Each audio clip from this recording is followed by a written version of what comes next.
khususnya mata kuliah hidrolika, maka dilanjutkan dengan praktikum. Teori-teori yang didapat dari Luka Frida dan hidrolika ini maka dibuatlah suatu praktikumnya.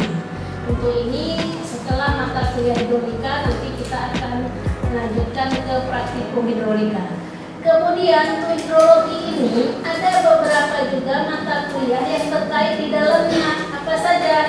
Yaitu misalnya drainase, irigasi, bangunan air, dan desain pengelolaan air.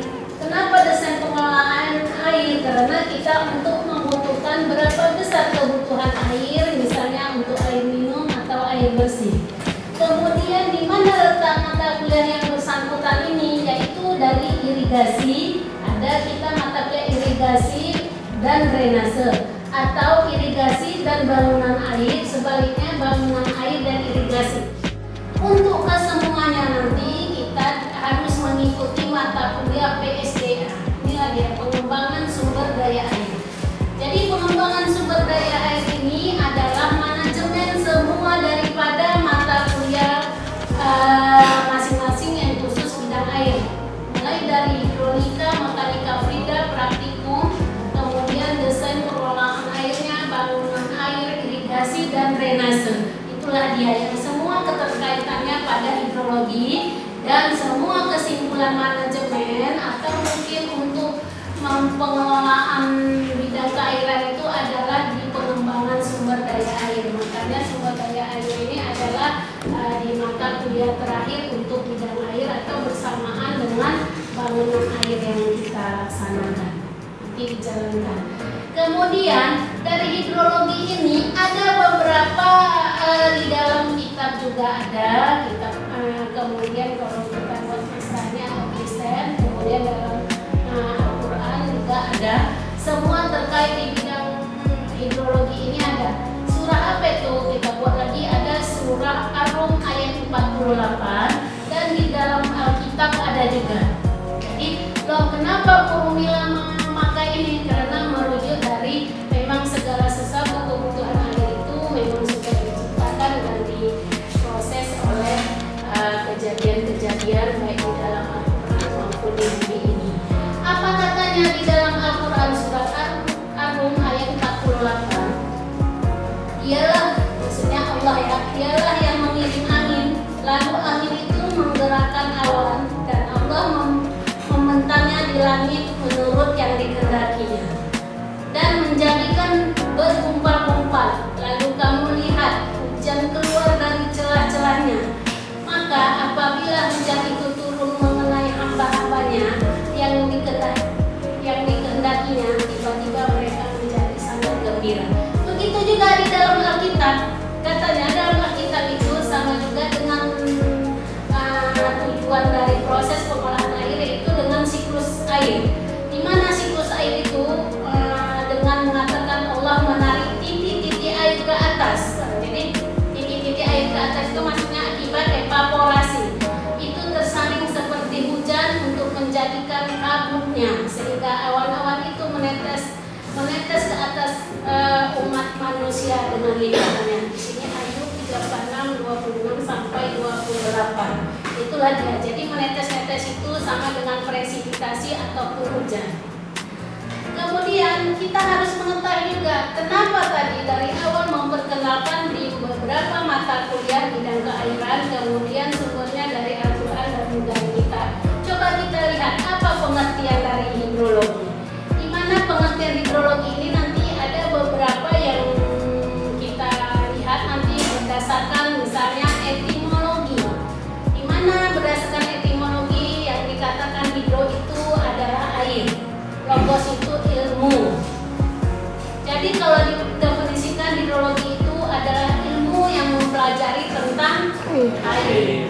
Kemudian apa definisi sesungguhnya keseluruhan daripada hidrologi itu? Ilmu yang mempelajari tentang terjadinya pergerakan dan distribusi air di bumi, baik di atas maupun di bawah permukaan bumi, tentang sifat fisik, kimia air, serta reaksinya terhadap lingkungan dan hubungannya dengan kehidupan. Jadi semuanya masuk di mata kuliah lingkungan, masuk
maka air di bumi ini akan dibagi. Berapa jumlah air di bumi ini? Kita lihat.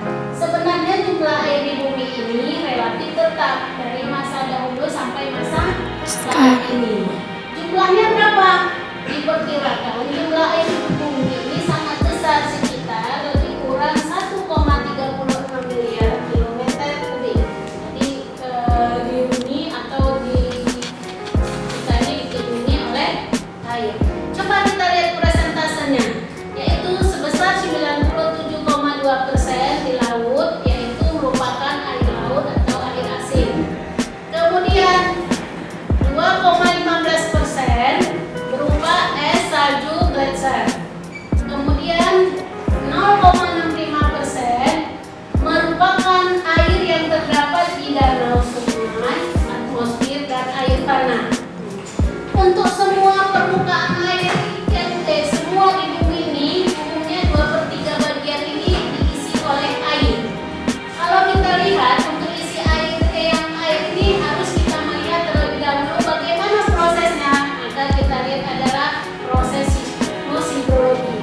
Apa siklus itu? Siklus itu perputaran mulai dari misalnya dia dari laut kembali lagi ke laut. Prosesnya dengan melalui apa? Misalnya dengan penguapan atau evaporasi. Kita lihat ya. Apa itu siklus hidrologi?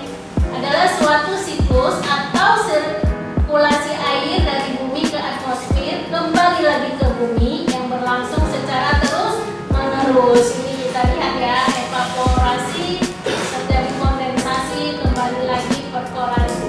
Perkolasi itu apa? Perkolasi itu pergerakan air secara tegak lurus menjadi air yang berpori-pori nanti menjadi groundwater flow atau aliran air tanah. Dalam hal ini kita lihat dulu di mana letak penguapan atau bagaimana prosesnya. Ya, ada beberapa bagian kita bagi nanti. Misalnya siklus hidrologi, tadi sudah dapat siklus hidrologi, tapi ternyata siklus hidrologi itu dibagi juga beberapa bagian. Ada 3 bagian, yaitu siklus pendek, siklus kecil.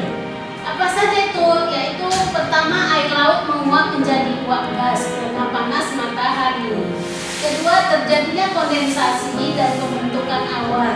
Ketiga, turunnya hujan di permukaan laut. Di penguapan terjadinya proses hidrologi dalam keadaan siklus pendek ini ya, sampai kemudian siklus itu dibagi berapa lagi? Ada 3 tadi, siklus pendek, siklus sedang, dan siklus panjang. Mana siklus sedang? Kita lihat. Siklus sedang itu adalah air laut menguap menjadi uap gas karena panas matahari. Kedua, terjadinya kondensasi. Kemudian uap bergerak oleh tiupan angin ke darat. Keempat, pembentukan awan. Kelima, turunnya hujan di permukaan daratan. Keenam, air mengalir di sungai menuju ke laut. Jadi balik lagi. Jadi proses ini adalah proses sedang. Kalau kita lihat gambarnya ya, penguapan uap air, nampak kan adik-adik semua gambarnya. Oke. Kemudian daripada siklus sedang ini dilanjut dengan siklus panjang. Siklus panjang atau siklus besar. Apa saja? Yuk kita lihat siklus panjang itu, yaitu air laut menguap menjadi uap gas karena panas matahari. Sama tadi, siklus pendek, siklus sedang, dan kemudian saat ini siklus panjang. Kedua, uap air mengalami sublimasi. Ketiga, pembentukan awan yang mengandung kristal es. Keempat, awan bergerak oleh tiupan angin ke darat. Kelima, pembentukan awan. Keenam, turun salju. Ketujuh, pembentukan gletser. Kedelapan, gletser mencair membentuk aliran sungai. Air mengalir di sungai menuju darat dan kembali ke laut. Itulah tadi penjelasan siklus pendek, sedang, dan panjang. Kita lihat gambar siklus panjang. Jadi kembali lagi ya, mulai dari laut kembali lagi ke laut. Fotonya.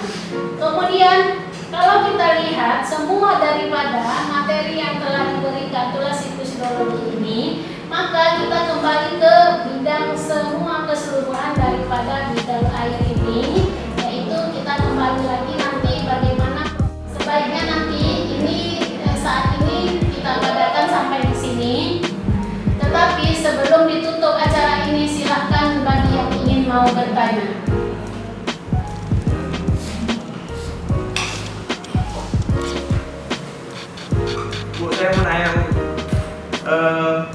dalam kehidupan sehari-hari, di manakah dapat kita ketahui hidrologi ini?